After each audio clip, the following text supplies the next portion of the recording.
Important questions in physics. Board एक्झामला शेवटचे काही तास शिल्लक आहेत आणि शेवटच्या या दिवसांमध्ये काही शेवटच्या तासांमध्ये असे कुठले क्वेश्चन्स आहेत जे परीक्षेला विचारले जाण्याची शक्यता अधिक आहे. एक्झामला जाण्यापूर्वी जस्ट एकदा ते क्वेश्चन्स आपण रिवाईज केले पाहिजेत असं मला वाटतं. त्या संदर्भातला आजचा व्हिडिओ आहे. विदाऊट वेस्टिंग टाईम आपण सब्जेक्टकडे जाऊयात. टॉपिक वाईज चॅप्टर वाईज आपण हे इम्पॉर्टंट क्वेश्चन्स बघूयात. फिजिक्समधला पहिला चॅप्टर रोटेशनल डायनॅमिक्समध्ये सेंट्रिपिटल फोर्सची डेफिनेशन तुम्ही अर्थातच केलेली असणार आहे. बँकिंग ऑफ रोड महत्त्वाचा क्वेश्चन आहे. यामध्ये क्वेश्चनमध्ये एक्झॅक्टली काय विचारलं आहे ते बघा. म्हणजे डेरिव्हेशन जर विचारलं असेल तर ते मॅक्सिमम स्पीडचं विचारलं आहे की मिनिमम स्पीडचं विचारलं आहे की मोस्ट सेफ स्पीडचं विचारलं आहे की अँगल ऑफ बँकिंगचं विचारलं आहे. एक्झॅक्टली बघा. कधी कधी डेरिव्हेशन न विचारता फक्त डायग्रॅम्स किंवा फक्त इम्पॉर्टन्स काय बँकिंग ऑफ रोडचा हे विचारतील. Conical pendulum, time period of conical पेंडुलमचं डेरिव्हेशन, त्यावरचा न्यूमेरिकल प्रॉब्लेम, या दोन्ही क्वेश्चनवरती न्यूमेरिकल प्रॉब्लेमही महत्त्वाचा आहे.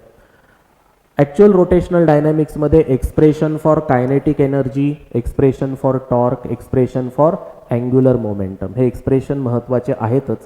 या व्यतिरिक्त सगळ्यात महत्त्वाचं जे डेरिव्हेशन आहे ते आहे थेरम ऑफ पॅरलल ॲक्सिस. हे इतक्या जास्त वेळेस परीक्षेला विचारलं जातं. ओके, त्यामुळे मी इथे वेगळं लिहितो आहे, theorem of parallel axis. Okay, one of the very important question. Conservation of angular momentum, यावरती वेगवेगळ्या प्रकारे क्वेश्चन येऊ शकतो. पहिली गोष्ट, प्रूव्ह करा theoretically conservation of angular momentum, किंवा एक्झाम्पल्स द्या. बॅलेट डान्सरचं एक्झाम्पल तुम्ही देता त्यामध्ये, बरोबर आहे, समोर सॉल्टचं एक्झाम्पल देता. अनेक एक्झाम्पल्स आहेत कॉन्झर्वेशन ऑफ अँग्युलर मोमेंटमचे. इथेही न्यूमेरिकल प्रॉब्लेम एस्पेशली जे क्वेश्चन बँकमध्ये दिलेत ते महत्त्वाचे आहेत. पुढच्या चॅप्टरकडे वळूयात. सेकंड चॅप्टर जो आहे आपला फ्लुइड्सशी रिलेटेड, त्यामधले महत्त्वाचे क्वेश्चन, स्ट्रीमलाईन आणि टर्ब्युलंट फ्लोमधला डिफरन्स, इम्पॉर्टंट क्वेश्चन आहे, जरूर तुम्ही वाचून जा. सरफेस टेन्शनमध्ये माझ्या दृष्टीनं सरफेस टेन्शन मॉलिक्युलर थेअरीच्या बेसिसवरती एक्सप्लेन करा. Relationship between surface tension and surface energy prove करायला येईल. Rise of liquid in capillary, okay, हे डेरिव्हेशन आपल्याला विचारलं जाऊ शकतं. सो हे 3 क्वेश्चन सरफेस टेन्शनमध्ये महत्त्वाचे आहेत. त्यानंतर टर्मिनल वेलॉसिटीचं डेरिव्हेशन, हे एक मोठं डेरिव्हेशन आहे आणि महत्त्वाचं आहे. या टॉपिकमध्ये काही महत्त्वाच्या डेफिनेशन्स पण आहेत. ओके, जसं की वेलॉसिटी ग्रेडियंटची डेफिनेशन आहे, बरोबर आहे. जसं की कोइफिशियंट ऑफ विस्कॉसिटीची डेफिनेशन आहे, त्याचे युनिट्स आहेत. ओके, स्टोक्स लॉ आहे. हे सुद्धा 1-1 मार्कांचे महत्त्वाचे क्वेश्चन्स इथे आहेत. यानंतर हीट सेक्शनमध्ये बघा, दोन्ही चॅप्टर्स हीट सेक्शनचे बघूयात आपण. पहिला कायनेटिक थेअरी आणि रेडिएशन. एक्सप्रेशन फॉर प्रेशर, मोठं एक्सप्रेशन आहे, महत्त्वाचं आहे.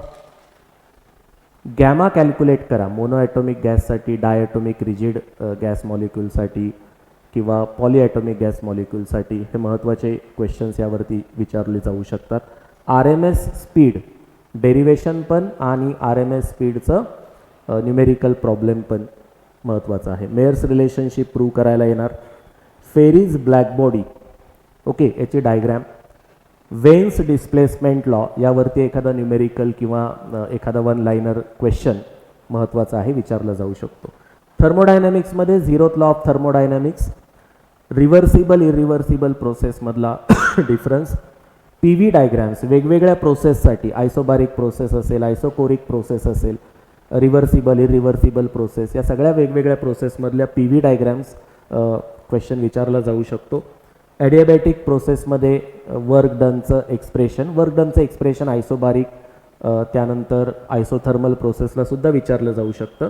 Right a short note on free expansion, महत्त्वाचा क्वेश्चन आहे. ॲडियाबॅटिकवरती न्यूमेरिकल प्रॉब्लेम्स पण आहेत, बरोबर आहे. फर्स्ट लॉ ऑफ थर्मोडायनॅमिक्सवरती मोस्ट प्रॉबेबली न्यूमेरिकल प्रॉब्लेम्स, किंवा फर्स्ट लॉ एक्सप्लेन करा in the context of isobaric process किंवा आयसोथर्मल प्रोसेस, अशा प्रकारचा क्वेश्चन इथे विचारला जाऊ शकतो. इझी सेक्शन आहे हीट सेक्शन, यातले मार्क्स अजिबात घालवायला नाही पाहिजेत आपण. यानंतर पुढचा जो क्वेश्चन आहे, पुढचा चॅप्टर आहे चॅप्टर नंबर 5 ऑसिलेशन्स. त्यामध्ये डिफरन्शियल इक्वेशन ऑफ SHM आणि ते डिफरन्शियल इक्वेशन वापरून derivation for acceleration, velocity and displacement खूप आवडता क्वेश्चन आहे, खूप वर्षानुवर्षे यावरती हा प्रश्न विचारला जातो परीक्षेमध्ये. सिम्पल पेंडुलम थेअरीसाठी पण महत्त्वाचे आहे. सिम्पल पेंडुलमचे जे न्यूमेरिकल्स आहेत तेही महत्त्वाचे आहेत. कायनेटिक एनर्जी आणि potential energy theory as well as numericals महत्त्वाचे आहेत. कॉम्पोजिशन ऑफ SHM यावरती न्यूमेरिकल विचारलं जाण्याची शक्यता मला जास्त वाटते. Composition of 2 SHMs having same period on the same line, right. So महत्त्वाचा क्वेश्चन आहे तो सुद्धा, आणि एस्पेशली न्यूमेरिकल प्रॉब्लेममध्ये. मोठा चॅप्टर आहे स्टेशनरी वेव्ज आणि वेव्ज या दोन्ही गोष्टी एकत्र करून superposition of waves. Analytically formation of stationery waves explain करा, महत्त्वाचा क्वेश्चन आहे. प्रोग्रेसिव्ह आणि स्टेशनरी वेव्ह यांच्यामधला डिफरन्स सांगा. ओके, बघा परीक्षेमध्ये फक्त डेरिव्हेशन्स नाही विचारले जातात, अशा प्रकारचे क्वेश्चन्सही विचारले जातात. हार्मोनिक्स आणि ओव्हरटोन्स या टर्म्स एक्सप्लेन करा किंवा त्यांच्यामधला डिफरन्स सांगा. बीट्सचे ॲप्लिकेशन्स काय आहेत, बरोबर आहे. व्हायब्रेशन्स ऑफ एअर कॉलम, मग तो ओपन पाईप असेल क्लोज पाईप असेल त्यावरचा न्यूमेरिकल, किंवा व्हायब्रेशन ऑफ स्ट्रिंग, ओके, यावरचा न्यूमेरिकल प्रॉब्लेम, करेक्ट. स्ट्रिंगचे जे लॉज आहेत त्याबद्दलचा numerical problem, vibrations of string यामधला numerical problem, correct. These are the important questions, right. पुढे जाऊयात. एक्झामच्या जस्ट अगोदर महत्त्वाचा टॉपिक आहे जो रिवाईज झालाच पाहिजे असं मला वाटतं, wave optics. Geometry of Young's double slit experiment आणि बँडविड्थचं डेरिव्हेशन, बरोबर आहे. बँडविड्थ इथे बँडविड्थचं डेरिव्हेशन आणि जॉमेट्री ऑफ यंग्स एक्सपेरिमेंट महत्त्वाचा क्वेश्चन. बायप्रिझम एक्सपेरिमेंटची रे डायग्रॅम. ऑप्टिकल पाथची कॉन्सेप्ट एक्सप्लेन करा. हा नवीन टाकलेला सिलेबसमधला पार्ट आहे आणि समहाऊ असं फील येतो की तो बुक लिहिणाऱ्यांना आवडला आहे, पेपर काढणाऱ्यांनाही आवडू शकेल. हायगेन्स प्रिन्सिपल सांगा आणि रिफ्लेक्शनची diagram. Okay, draw a neat diagram of reflection of plane wave front. Refraction तर सिलेबसमध्ये नाही आहे. डबल स्लिट एक्सपेरिमेंटमधलं इंटरफरन्स आणि सिंगल स्लिट डिफ्रॅक्शन यांच्यामधला डिफरन्स सांगा. Okay, very very important question. या व्यतिरिक्त conditions for obtaining steady interference pattern. Okay, हा न्यूमेरिकल प्रॉब्लेमच्या दृष्टीने पण महत्त्वाचा चॅप्टर आहे. Conditions for steady interference pattern. Okay, numerical प्रॉब्लेम्सच्या दृष्टीने वेव ऑप्टिक्स, त्याच्या आधीचं सुपरपोजिशन ऑफ वेव्स, हे दोन्ही चॅप्टर्स अतिशय महत्त्वाचे आहेत. यानंतर इलेक्ट्रोस्टॅटिक्स मोठा चॅप्टर आहे. Field near spherical conductor, okay, Gauss थेरमचं ॲप्लिकेशन आहे. कॉन्सेप्ट ऑफ कॅपॅसिटर एक्सप्लेन करा. Energy stored in capacitor derive करा. Capacitor in parallel, capacitor in सिरीजचे फॉर्म्युलेस सांगा. ओके, किंवा कॅपॅसिटन्सचं डेरिव्हेशन, ओके, विदाऊट डायइलेक्ट्रिक, बरोबर आहे. व्हॉट इज पोलरायझेशन या प्रकारच्या टर्म्स विचारल्या जाऊ शकतात. हाही chapter numerical problems, okay, potential energy विचारतील, इलेक्ट्रिक पोटेन्शियलशी रिलेटेड न्यूमेरिकल प्रॉब्लेम. मला त्या सगळ्या ठिकाणी न्यूमेरिकल प्रॉब्लेम महत्त्वाचे वाटतात. ठीक आहे, पुढे जाऊयात. हा चॅप्टर करंट इलेक्ट्रिसिटी, यामध्ये महत्त्वाचे जे क्वेश्चन्स आहेत एक्झामला जाण्यापूर्वी जे आपण परीक्षेमध्ये कदाचित पेपरच्या दिवशी लिहित असू. Kirchhoff's law, okay, state and explain Kirchhoff's law with proper sign conventions, ते लॉ सांगायचे, कदाचित मोठा क्वेश्चन येईल. ओके, 3 मार्कांचा. पोटेन्शिओमीटरचं principle, advantages disadvantages, numerical problem. हा सगळ्यात महत्त्वाचा, म्हणजे या चॅप्टरमधली सगळ्यात महत्त्वाची गोष्ट आपण जी शिकतो ती पोटेन्शिओमीटर आहे, हे लक्षात घ्या. ॲमीटर आणि voltmeter, okay, how we can use or how we can convert MCG into ammeter, त्याबद्दलचं डेरिव्हेशन आणि तिथलं न्यूमेरिकल प्रॉब्लेम, हा कोअर पार्ट आहे. ठीक आहे, याबरोबर मीटर ब्रिजचा एक्सपेरिमेंट आहे. एखादा एक्सपेरिमेंट पण आपल्याला डिटेलमध्ये एक्सप्लेन करायला विचारला जाऊ शकतो. मोठा चॅप्टर आहे. Okay, magnetic fields due to moving चार्जचा. पहिला क्वेश्चन त्यामध्ये लॉरेंट्झ फोर्स काय आहेत एक्सप्लेन करा. Force of attraction between parallel wires carrying current, हे जे डेरिव्हेशन आहे, ओके, याच्यात बरेच डेरिव्हेशन्स आहेत, त्यातलं हे एक महत्त्वाचं derivation. Biot Savart law explain करा आणि मे बी त्या बायोट सेवर्ट लॉच्या मदतीनं कॉईलच्या सेंटरला असणारं मॅग्नेटिक फील्ड किंवा कॉईलच्या ॲक्सिसवर असणारं मॅग्नेटिक फील्ड, बरोबर आहे, याबद्दलचे डेरिव्हेशन्स विचारले जाऊ शकतात. ॲम्पियर्स लॉ आणि सोलेनॉइडच्या ॲक्सिसवर असणारं magnetic field along the axis of solenoid. Okay, हे यातले काही महत्त्वाचे क्वेश्चन्स आहेत. अर्थात चॅप्टर हा खूप मोठा आहे, हे काही क्वेश्चन्स आहेत हे नक्की रिवाईज करून जा. यानंतर पुढचा चॅप्टर आहे, सगळ्यात छोटा चॅप्टर आहे कदाचित आपल्या सिलेबसमधला आणि बराचसा सिलेबसमधनं पार्ट डिलीट केल्यामुळे खूप छोटा शिल्लक राहिला आहे. या चॅप्टरमध्ये काही महत्त्वाच्या डेफिनेशन्स आहेत. कुठल्या कुठल्या magnetization, magnetic intensity, gyromagnetic ratio, Bohr magnetron यांचे मिनिंग्स काय आहेत, या प्रत्येकाचे युनिट्स आहेत, बरोबर आहे. हे सगळ्या गोष्टी आपल्याला माहिती पाहिजेत. हे डेरिव्हेशन आहे dipole moment of revolving electron. Okay, खूप जास्त वेळेस विचारलं जातं आणि या चॅप्टरवरती सुद्धा न्यूमेरिकल प्रॉब्लेम 1 किंवा 2 मार्कांचा आरामात विचारला जाऊ शकतो. Okay, magnetic susceptibility, relative permeability या सगळ्यांच्या रिलेटेड न्यूमेरिकल प्रॉब्लेम इथे विचारला जातो. यानंतर इलेक्ट्रोमॅग्नेटिक इंडक्शन या टॉपिकमध्ये काय काय महत्त्वाच्या गोष्टी आहेत बघा, काय महत्त्वाचे क्वेश्चन्स आहेत. अर्थातच चॅप्टरची सुरुवात ज्याने होते फॅरेडेज लॉ. ओके, माहिती आहेत आपल्याला आता. सेल्फ इंडक्टन्स ऑफ सोलेनॉइड हे डेरिव्हेशन आहे. एक्सप्रेशन फॉर पॉवर थोडं इग्नोर होऊ शकतं हे डेरिव्हेशन, क्वेश्चन बँकने पण घेतलं आहे. Expression for power for loop moving out of magnetic field. Motional EMF याच्यावरती E=BLV किंवा एखादा रॉड असेल किंवा एखादी डिस्क असेल आणि ती मॅग्नेटिक फील्डमध्ये रोटेट होते, त्यामध्ये आलेलं EMF जे इंड्यूस्ड होतं त्याबद्दलचे न्यूमेरिकल्स. सेल्फ आणि म्युच्युअल इंडक्टन्सच्या डेफिनेशन्स, बरोबर आहे, या सगळ्या गोष्टी या चॅप्टरमधले महत्त्वाच्या आहेत. अर्थातच इथे ट्रान्सफॉर्मर, ओके, मी जे नंतरहून ॲड करतोय ना क्वेश्चन्स, हे जास्त महत्त्वाचे आहेत, बरोबर आहे. सुरुवातीला लिहून ठेवले नाही मी ते, त्यामुळे ट्रान्सफॉर्मर न्यूमेरिकल प्रॉब्लेम पण आणि अगदी थेरी क्वेश्चन्स पण ट्रान्सफॉर्मरवरचा हा भरपूर जास्त वेळेस विचारला जातो. एक लक्षात घ्या, पेपर सोपा असणं अपेक्षित आहे, सोपा असणारच आहे पेपर, बरोबर आहे.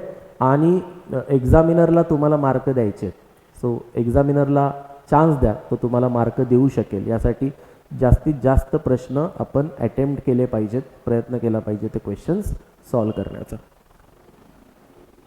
यानंतर पुढचा टॉपिक AC सर्किट्सच्या रिलेटेड, सिरीज LCR सर्किटचं डेरिव्हेशन.